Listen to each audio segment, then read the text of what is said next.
आपण बघत आहे police news point. Police news पॉइंटमध्ये आपलं हार्दिक स्वागत आहे. चला बघूया आजच्या ताज्या घडामोडी. गजानन महाराजांचा मठ आहे ना, त्याच्या पुढे ते महाराष्ट्र शाळा आहे ना.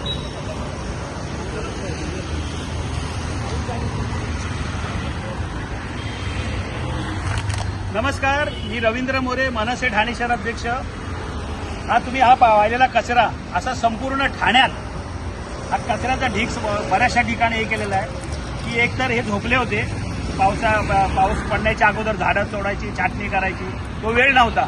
पाऊस पडल्यानंतर बरीचशी झाडं पडली, त्याच्यानंतर हे जागे झाले. पण जागोजागी असा कचरा पडलेला आहे. तुम्ही इथे बघाल, याच्या आपल्या सर्कलला बघाल, हरिनिवास सर्कलला, पुढे दमानीच्या अगोदर बघाल, त्या सर्व्हिस रोडला बघाल, सगळीकडे नुसता झाडांचा खच आहे. मी नगरपालिकेला 5 दिवसाची मुदत देतो. 5 दिवसात हे कचरा उचलला गेला नाही तर हा सगळा कचरा उचलणार आणि नगरपालिकेच्या आतमध्ये नेऊन टाकणार. कारण यांना हीच भाषा कळते. आम्ही सांगून यांना कळत नाही. बरेचसे इथले नागरिक पण सांगतायत की इथले लोकांना त्रास होतोय, लोक बोलतायत, तर त्यांना यांचे कामगार उत्तरं देतात. तुमच्या बापाचा रस्ता आहे का, याचा त्रास तुम्हाला काय होतोय, ही उत्तरं दिली जातात नगरपालिकेच्या कर्मचाऱ्यांची, आम नागरिकांना. आता जिथे एक नागरिक होते, कुठे गेले ते, हे बघा, त्यांना सांगताय की तुझ्या बापाचा रस्ता आहे का.